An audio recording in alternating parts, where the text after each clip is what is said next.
Have you ever heard stories of holy water, a blessed substance meant to ward off evil, simply failing? It sounds like something straight out of a horror movie. But there are historical accounts and legends that tell of moments when this sacred tool seemed to lose its power, especially during the grim process of exhumation. Today, we're digging into some of these chilling tales, exploring the eerie instances where holy water just didn't work. One of the most famous cases revolves around the vampire scares that swept through Eastern Europe in the 17th and 18th centuries. When a village suspected someone of returning from the grave as a vampire, they would often exhume the body. The typical procedure involved a priest sprinkling holy water on the corpse. If the body was truly undead, the holy water was expected to sizzle or burn the flesh, confirming their suspicions. But what happened when it didn't? Imagine the scene. A tense crowd gathered around an open grave, the air thick with fear and the smell of disturbed earth. The priest, a symbol of divine authority, steps forward, container of holy water in hand. He sprinkles the liquid onto the suspiciously well-preserved corpse. The crowd holds its breath, waiting for the telltale sign of sizzling skin, for the evil to react, and then nothing. The water simply weights the skin, glistening in the torchlight. Silence. In these moments, the failure of holy water didn't mean the deceased was innocent. Far from it. For the terrified villagers, it meant something much worse. It suggested that the evil they were facing was so powerful, so ancient, or so deeply entrenched that it was immune to the standard rites. The holy water's ineffectiveness was seen as proof of a supernatural force beyond their control, a force that laughed in the face of their faith. This would send a wave of panic through the community. If holy water couldn't stop it, what could? This is when more extreme measures were taken. We're talking about stakes through the heart, decapitation, and cremation. The failure of the first, more civilized method escalated the situation dramatically. The logic was terrifyingly simple. If God's own blessed water has no effect, then we must resort to complete physical annihilation. One specific legend from a small Serbian village in the 1730s tells of a man named Arnold Pale. After his death, locals claimed he was rising from his grave and preying on the living. When his body was exhumed, it was found to be undecayed, with fresh blood on his lips. When the priest sprinkled holy water, it reportedly had no effect whatsoever. This lack of reaction was the final straw, leading the villagers to stake him through the heart, after which he supposedly groaned and bled profusely, confirming their fears. Of course, from a modern scientific perspective, we can explain these phenomena. A lack of decomposition can be caused by various environmental factors, like the soil composition or a sealed coffin. The fresh blood could have been liquid from decomposing internal organs. The groaning sound during staking? Air being forced out of the lungs by the pressure. The holy water's failure was simply a failure to produce a supernatural reaction that was never going to happen in the first place. But to the people of that time, living in a world steeped in superstition and religious belief, the scientific explanation was unthinkable. The failure of holy water was a direct and terrifying message from the supernatural realm. It was a sign that their prayers weren't enough, that their faith was being tested, and that a powerful evil was present among them. These stories serve as a fascinating window into a time when the lines between faith, fear, and the unknown were dangerously blurred. They remind us that sometimes the most terrifying thing isn't the monster itself, but the moment you realize your trusted defenses are useless against it. Thanks so much for watching. What do you think about these stories? Let me know in the comments below. And if you enjoyed this dive into the darker side of history, be sure to like this video and subscribe for more content just like this. See you next time. Have you ever heard those chilling tales from the past? Stories whispered in hushed tones about being buried alive? It sounds like something straight out of a horror movie, right? But what if I told you there is unsettling evidence that this terrifying fate was a very real fear for people in centuries past. So much so that they invented ways to try and escape it.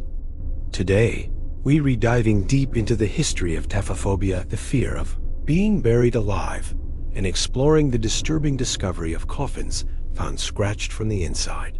Let's travel back to the 17th, 18th, and 19th centuries. Medical science was, to put it mildly, not what it is today. Doctors had limited tools and knowledge. Conditions like comas, catalepsy, or even a simple fainting spell could easily be mistaken for death. Imagine the scene. A person's breathing becomes shallow, their pulse faint, their body cold. To an untrained eye, or even a doctor of the era, they would appear to be gone. The grieving family would then proceed with the burial, completely unaware that their loved one was still alive, trapped in a state of suspended animation. This wasn't just a one-off fear. It was a widespread panic. Newspapers and literature of the time were filled with horrifying accounts, both real and sensationalized, of premature burials. Think of Edgar Allan Poe's stories like The Premature Burial, which perfectly captured the public's terror. This collective anxiety led to a strange and fascinating period of invention. People demanded safety coffins. These weren't your ordinary wooden boxes. They were elaborate contraptions designed to give the deceased a fighting chance. Some had a bell attached to a string that was placed in the person's hand, leading to the phrase, "saved by the bell." If they woke up, they could ring for help. Others had air tubes for breathing, ladders, or even feeding tubes. It shows just how deeply this fear was embedded in the culture. Now, for the most unsettling part of this story, the physical evidence. Throughout the years, as old cemeteries were exhumed for relocation or construction, workers have made some truly macabre discoveries. They've unearthed coffins with scratch marks scarring the inside of the lid. Skeletons have been found in contorted positions, with fingers broken or worn down to the bone, suggesting a desperate, frantic struggle to break free. The coffin linings were sometimes torn to shreds. It's a truly horrifying image to conjure, the silent, dark struggle of someone waking up to their worst nightmare, trapped 6 feet under.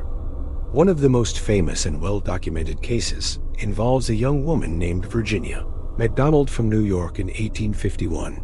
She was buried after falling ill, but her mother had a persistent feeling that something was wrong. After convincing the family to exhume the body, they made a horrifying discovery. Virginia's hands were mangled, and the inside of the coffin lid was covered in scratches. She had been buried alive.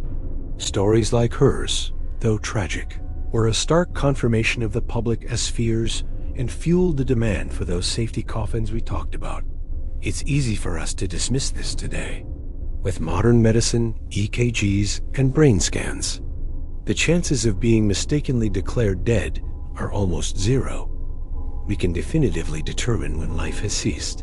But looking back at these historical accounts and the physical evidence left behind serves as a chilling reminder of a time when the line between life and death was terrifyingly blurry.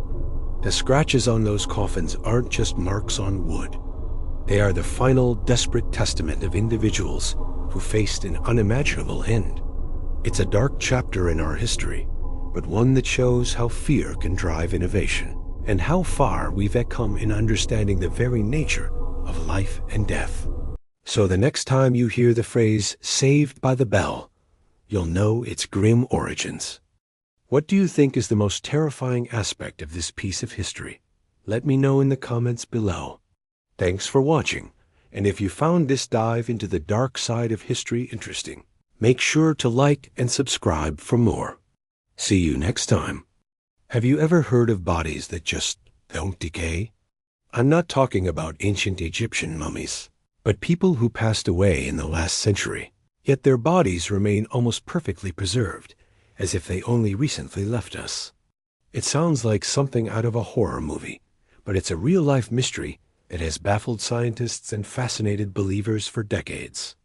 Today, we re-diving into the astonishing stories of these incorruptible bodies and exploring the science and the faith behind this phenomenon. Let's start with one of the most famous cases, Saint Bernadette Soubirous. You might know her from the apparitions of Our Lady of Lourdes in France. When she passed away in 1879, no one expected what they'd find when her body was exhumed 30 years later for the process of beatification. Her body was found to be completely incorrupt. Her skin was intact, her hair was still on her head, and she looked as though she was peacefully sleeping. This wasn't a one-time thing. Her body was exhumed again in 1919 and 1925, and both times it was found in the same remarkable state of preservation. Today, you can see her body in a glass coffin in Nevers, France, looking serene and untouched by time. So what's the scientific explanation? Well, that's where it gets tricky. Normally, when a person passes away, the process of decomposition begins almost immediately. Bacteria and enzymes break down tissues, and over time, the body returns to its basic elements. For a body to remain preserved, something has to interrupt this process. Natural mummification can occur in certain environments, like extreme cold, dryness, or in a bog where the acidic, oxygen-poor water acts as a preservative. But here's the thing. Many of these incorruptible bodies weren't found in such conditions. Saint Bernadette, for example, was buried in a damp chapel vault, a place you'd expect to accelerate decay, not halt it. Scientists have examined some of these bodies and found no evidence of artificial embalming or unusual environmental factors. In some cases, the internal organs are as well preserved as the exterior. This is where science often hits a wall, and faith steps in to offer an explanation. In many religious traditions, particularly in the Catholic and Orthodox churches, an incorruptible body is seen as a sign of sainthood. The belief is that this physical preservation is a miracle, a divine sign that the person lived a holy life. It's considered a testament to their spiritual purity, suggesting that their body was spared from earthly corruption as a reflection of their soul's state. Over the centuries, hundreds of saints have been reported to be incorruptible, from Saint Cecilia, a Roman martyr from the 2nd century, to more recent figures like Saint Padre Pio, who passed away in 1968. Another incredible story is that of Dashi Dorzo Itigilov, a Buddhist Lama from Russia. Before he died in 1927, he told his fellow monks to exhume his body in 30 years. He then sat in the lotus position, began meditating, and passed away. His followers buried him in a wooden box, just as he requested. When they exhumed him in 1955, and again in 1973, they were astounded to find his body still sitting upright in the lotus position, with soft skin and flexible joints. In 2002, his body was moved into a special temple where it remains on public display. Scientists who have examined him are stumped. His body temperature is low, but he shows none of the typical signs of death and decay. These cases challenge our understanding of life and death. Are they miracles? Are they the result of some unknown natural process that science has yet to discover? Or perhaps a combination of both? Maybe the intense spiritual focus and lifestyle of these individuals had a physical effect on their bodies that we do and yet comprehend. The mystery is what makes these stories so compelling. They force us to question the limits of our knowledge and to consider possibilities that lie beyond our everyday experience. What do you think is behind this phenomenon? Let me know your theories in the comments below. It's a fascinating topic that bridges the gap between science and spirituality. Thanks for watching, and if you enjoyed this journey into the unknown, don't forget to like this video and subscribe for more mind-bending mysteries. See you next time. Have you ever been digging through your family history, looking for that one crucial record, only to find a blank space where a name should be? It's a genealogist's nightmare, but it happened more often than you might think. And sometimes, the reason behind that missing name was the priest himself. So why would a priest The very person in charge of keeping these vital records refused to write down a name. Well, the reasons are as fascinating as they are varied. One of the most common reasons was the child's legitimacy. In many historical communities, a child born outside of marriage was a significant social issue. Some priests, adhering strictly to church law and social norms, would refuse to record the father's name if the parents weren't married. Sometimes, they'd even leave the child's entry entirely blank, or simply write illegitimate or ignotus, meaning unknown. This wasn't always out of malice. It was often a reflection of the rigid societal rules of the time. Another surprising reason was the name itself. Ever heard of a pagan name? Back in the day, priests had strong opinions about what constituted a proper Christian name. If parents wanted to name their child something derived from mythology, a local folk hero, or a name not associated with a recognized saint, the priest might just say no. He might insist on a more traditional, saintly name, or in a show of protest, he might record the child with a different name altogether. Or worse, no name at all. Imagine being named Thor by your parents, but being christened as John in the church records. Then there were disputes and personal conflicts. Priests were human, after all. A disagreement with a family over tithes, church attendance, or some local squabble could spill over into the record keeping. In a small village where the priest held considerable authority, refusing to properly document the birth or baptism could be a powerful and petty form of leverage or punishment. It sent a clear message to the family and the entire community. Finally, there was the simple, frustrating factor of human error or even indifference. Some priests were meticulous, while others were less so. A busy day, a lost note, or a simple lapse in memory could lead to a name being omitted. While not a deliberate refusal, the result for future generations is the same: a frustrating brick wall in their family tree. So the next time you hit a dead end in your genealogical research, remember, it might not just be a lost document. It could be a story of social rules, a forbidden name, or a forgotten conflict, all locked away in the blank space left by a priest centuries ago. Thanks for watching, and if you enjoy digging into the weird and wonderful side of history, don't forget to like and subscribe for more.